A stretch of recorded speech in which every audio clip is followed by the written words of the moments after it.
വിശുദ്ധ മത്തായി അറിയിച്ച നമ്മുടെ കർത്താവ് ഈശോ മിശിഹായുടെ പരിശുദ്ധ സുവിശേഷം. നമ്മുടെ കർത്താവായ മിശിഹായ്ക്ക് സ്തുതി. അധ്യായം 7 മുതലുള്ള തിരുവചനങ്ങൾ.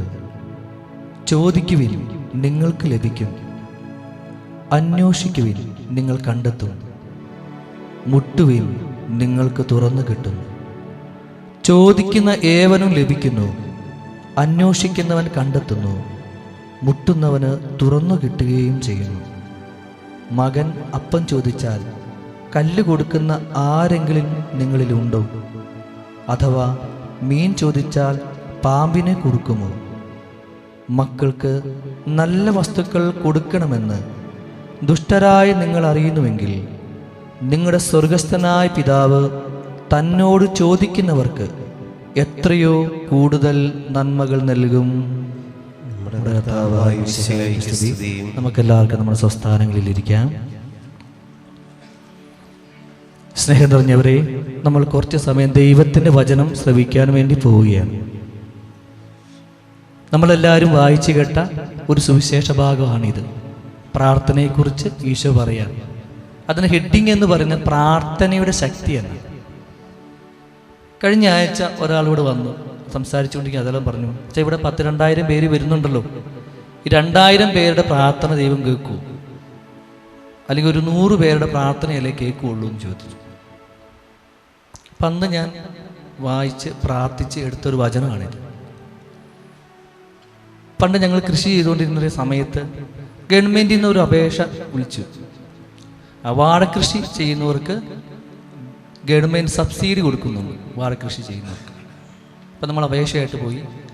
ആദ്യം കൊടുക്കുന്ന 500 പേർക്ക് അവരെന്ത് ചെയ്യും? ഈ അപേക്ഷ സ്വീകരിക്കും. അപ്പം ഞങ്ങൾ അപേക്ഷ കൊടുക്കുന്ന എല്ലാവരെയും സ്വീകരിക്കില്ല, ആദ്യം കൊടുക്കുന്ന 500 പേർക്ക്. ഈ 500 പേർക്കും കൊടുക്കുമെന്ന് ചോദിച്ചു. ഇല്ല, അവരെന്ത് ചെയ്യും? നമ്മൾ കൊടുത്തേക്കുന്ന ഡോക്യുമെൻ്റൊക്കെ വെരിഫൈ ചെയ്ത് കറക്റ്റാണെങ്കിൽ കൊടുക്കും. അതൊരു 50,000 രൂപ താഴെ കൊടുക്കില്ല, അതിൻ്റെ മേലേക്ക് കൊടുക്കില്ല, ചോദിക്കുന്ന പൈസയൊന്നും കൊടുക്കില്ല.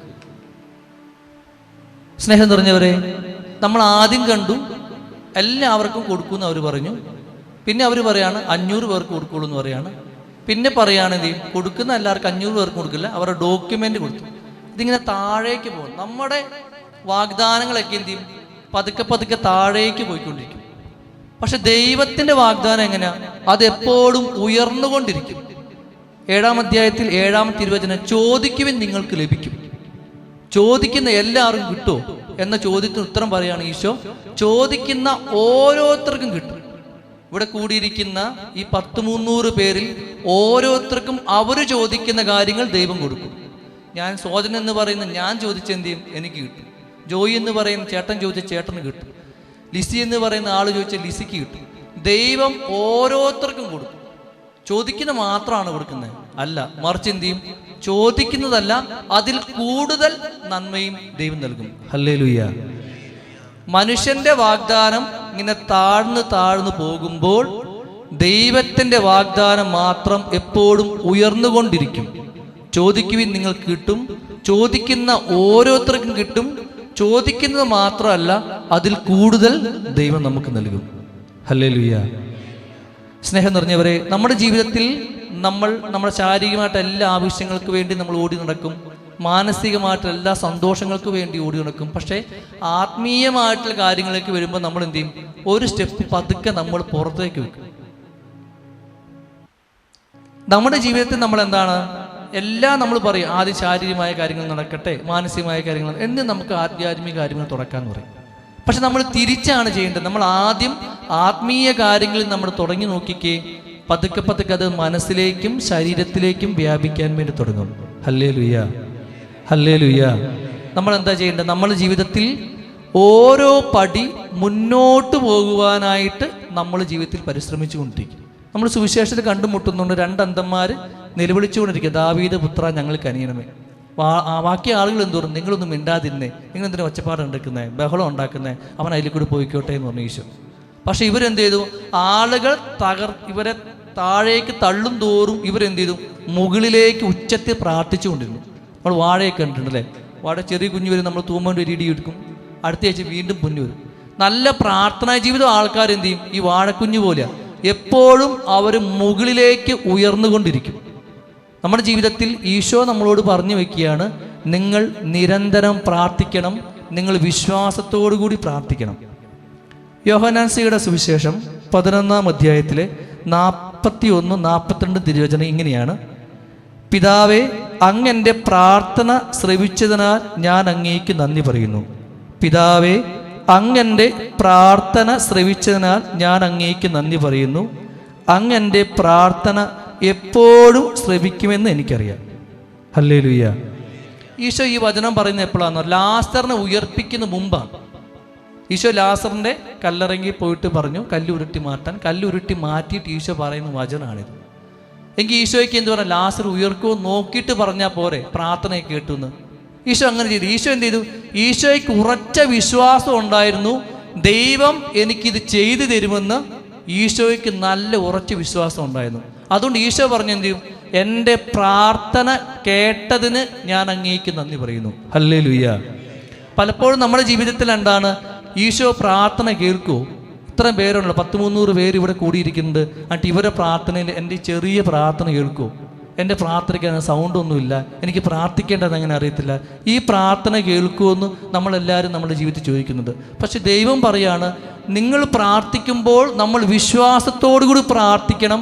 ദൈവം എൻ്റെ പ്രാർത്ഥന കേട്ട് കഴിഞ്ഞ് ഇനി എന്താ ചെയ്യുന്നത്?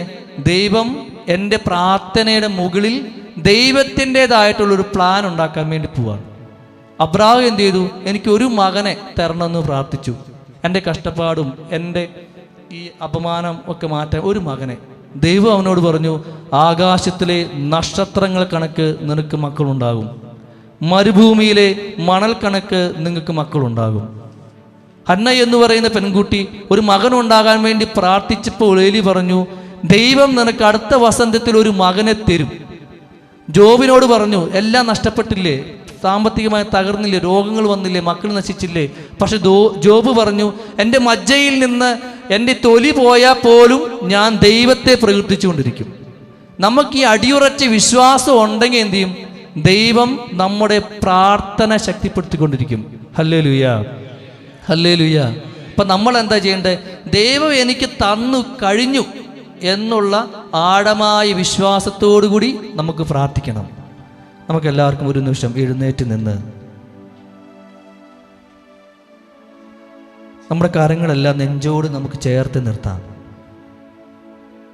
നമ്മൾ ഇതുവരെ ദൈവത്തിൻ്റെ വചനം കേൾക്കുകയായിരുന്നു. പ്രാർത്ഥനയെക്കുറിച്ച് ഉള്ള ഈശോയുടെ വചനങ്ങൾ കേൾക്കുകയാണ്.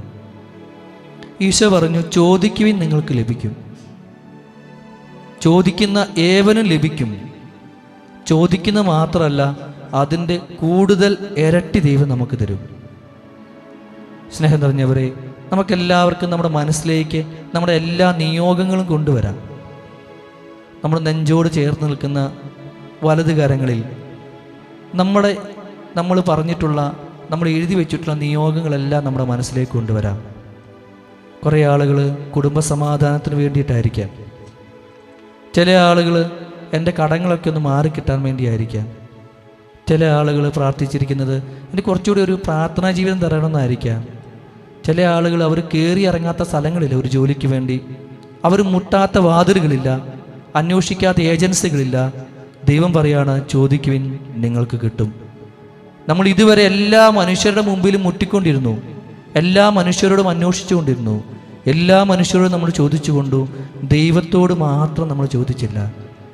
ഈശോ പറയാ, നിങ്ങൾ ചോദിക്കുവിൻ നിങ്ങൾക്ക് ലഭിക്കും, അന്വേഷിക്കുവിൻ നിങ്ങൾ കണ്ടെത്തും, മുട്ടുവിൻ നിങ്ങൾക്ക് തുറന്നു കിട്ടും. സ്നേഹം നിറഞ്ഞവരെ, നമ്മുടെ എല്ലാ നിയോഗങ്ങളും നമ്മുടെ മനസ്സിൽ ഈശോയോട് ചോദിക്കാം. ഈശോയെ, എനിക്ക് ഇങ്ങനത്തെ ഒരു നിയോഗമുണ്ട്, നീ എനിക്ക് സാധിച്ചു തരുമെന്ന് ഞാൻ വിശ്വസിക്കുന്നു, നീ സാധിച്ചു തന്നു എന്ന് ഞാൻ വിശ്വസിക്കുന്നു, നീ എപ്പോഴും എനിക്ക് സാധിച്ചു തരുമെന്ന് ഞാൻ വിശ്വസിക്കുന്നു. നമ്മുടെ ഇടത് കരങ്ങളിൽ ഈ സമൂഹത്തിലായിരിക്കുന്ന 300ഓളം പേരെ നമുക്ക് സമർപ്പിച്ച് പ്രാർത്ഥിക്കാം. നമ്മളെപ്പോലെ തന്നെ ഒരുപാട് നിയോഗങ്ങളും വിഷമങ്ങളും പ്രശ്നങ്ങളുമായിട്ട് അവർ വന്നിരിക്കുന്നത്. അവരുടെ നിയോഗങ്ങളെല്ലാം നമുക്ക് നെഞ്ചോട് ചേർത്ത് നമുക്ക് നിർത്താം.